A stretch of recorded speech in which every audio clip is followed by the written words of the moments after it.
अस्सलाम वालेकुम जी and welcome to my YouTube channel. उम्मीद करती हूँ आप सब खैरियत से होंगे। लास्ट वीडियो में मैंने आपको सिखाया था कि फ्रॉक की बॉडीज़ और नेकलाइन कैसे बनाते हैं। आज हम इस वीडियो में फ्रिल और बाजू लगाना सीखेंगे, तो वीडियो के साथ आखिर तक बने रहिए।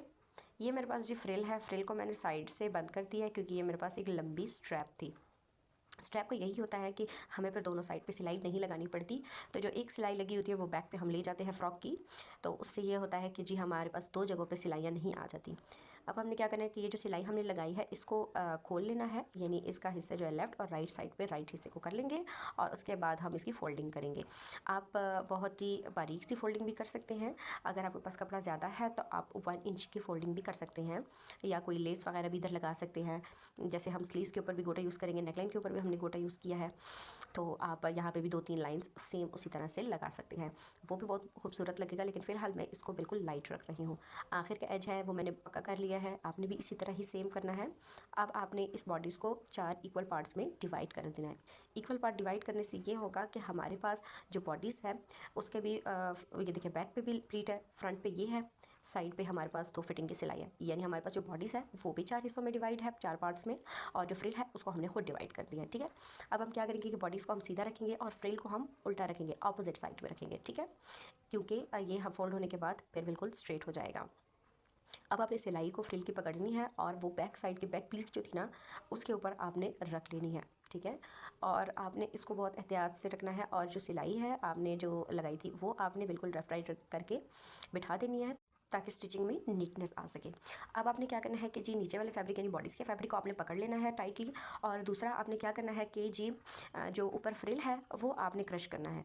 क्रश ऐसे आप धागे से भी कर सकते हैं, लेकिन मैं इसको साथ साथ ही कर रही हूँ, तो आपने इस तरह से 2 फिंगर्स की मदद से पीछे कपड़े को प्रेस करना है, पुश करना है, और उसके बाद ये इस तरह से क्रश हो जाएगा। ठीक है, और जो प्लीट्स जो हमने कट्स लगाए थे वो हम लोगों ने बिल्कुल फिटिंग लाइन पे ले आना है, क्योंकि यहाँ पे हम लोगों ने फर्स्ट पार्ट हमारा कंप्लीट हो गया। ये देखिए मैं निशान भी लगा रही हूँ कि ये हमारे पास फिटिंग लाइन है और उसके ऊपर ही कट आया। आपने भी इस तरह ध्यान रखना है, ऐसा ना हो कि आप क्रश करते हुए ज़्यादा कपड़ा क्रश कर लें, तो आपने इस चीज़ का ध्यान रखना है। अगर जी आपको लगता है कि आपसे ज़्यादा कपड़ा क्रश हो जाएगा तो आपने क्या कर लेना है, कॉमन पिन्स ले लेनी है, हिजाब पिन्स ले लेनी है, उससे आपने जो सेक्शन डिवाइड किए होंगे उससे आपने फ्रिल को जोड़ लेना है। फिर इससे आपको मार्जिन मिल जाएगा, आपको पता होगा कि मेरे पास इतना फैब्रिक है जिसको मैंने क्रश करना है। सारी बॉडीज़ को आपने इसी तरह ही आहिस्ता आहिस्ता क्रश करते जाना है और आपने कंप्लीट कर लेना है फ्रिल लगा के। तो अब इससे ये होगा कि आप आसानी से जो जो नट है, जो प्लीट्स है वो आप डाल लेंगी। आप देख सकती हैं कि इस तरह की जब मैंने फ्रिल लगाई है तो कितनी खूबसूरत लग रही है और बिल्कुल रेडीमेड स्टाइल में फ़्रॉक लग रही है। अब आ जाता है जी स्लीव्स की बारी। स्लीव्स को आपने क्या कर लेना है कि फ्रंट से फ़ोल्ड कर लेना है। इस कट के से आपने जितना कपड़ा बचता है वो फ़ोल्ड करना है, इसके अलावा आपने कपड़ा फ़ोल्ड नहीं करना, क्योंकि ये कटिंग के दौरान हमने लगाया था जी कट कि इतनी हमारी बॉडी जो स्लीव्स है उसकी लेंथ है। ठीक है, आपने बिल्कुल एजिस पे सिलाई लगानी है। एजिस पे इसलिए लगानी है क्योंकि इससे फिर काफ़ी ज़्यादा नीटनेस आ जाती है। और जो मेरे पास गोटा नेकलाइन से बच गया था वो गोटा मैंने स्लीव्स के ऊपर लगा दिया है। अगर आप इस तरह की कोई भी लेस लगा रही हैं तो आपने उसके ऊपर मैचिंग थ्रेड यूज़ करना है। ठीक है, आपने कंट्रास्ट में कोई भी थ्रेड यूज़ नहीं करना क्योंकि वो बुरा लगेगा। उसके बाद हमने अब फाइनल स्टिच लगाना है जी स्लीव्स का, तो हमने स्लीव्स को पकड़ के इकट्ठा कर दिया और उसके बाद हमने उसकी फाइनल सिलाई लगा दी है और एजिस को हमने पक्का कर लिया है, क्योंकि यहाँ से फिर वॉश होने के बाद कपड़ा आपका निकल जाता है। इसके बाद क्या कर लिया कि मैंने दूसरी स्लीव्स को भी इसी तरह तैयार कर लिया है।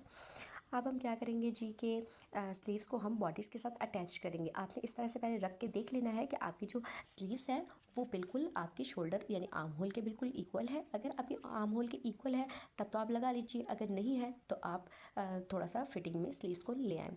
अब मैंने स्लीव्स की जो फिटिंग की सिलाई थी और जो बॉडीज़ की फिटिंग की सिलाई थी उनको मैंने बिल्कुल एक दूसरे के ऊपर रख लिया है। आगे पीछे आपने नहीं रखना, क्योंकि फिर ये आपसे पहनते वक्त ख़राब होगा, यानी आपकी जो बाजू है वो बार बार मुड़ता जाएगा और दिखने में भी बहुत बुरा लगेगा। अब जो फिटिंग की सिलाई थी बॉडीज़ की उसके अंदर हमने ज़्यादा फैब्रिक छोड़ा था, तो हम क्या कर लेंगे कि उसको थोड़ा सा ट्रायंगल शेप में बिठा देंगे ताकि ये हमारे यहाँ से फिनिशिंग बहुत खूबसूरत और नीट आए। अब जी आपने क्या कर लेना है कि अच्छे से अपने जो एंड की सिलाई है वो आपने पक्की कर लेनी है। ये देख सकते हैं ये कितना स्मूथ बैठ गया है। ठीक है, आप ये तो ये थी जी हमारी आज की वीडियो। उम्मीद करती हूँ आपको वीडियो पसंद आई होगी। अगर आपको वीडियो पसंद आई है तो वीडियो को लाइक कीजिए, और अगर आपको किसी भी चीज़ की समझ नहीं आई है तो आप मुझे कमेंट बॉक्स में ज़रूर बताइए, मैं आपको दोबारा से गाइड कर दूँगी इंशाल्लाह।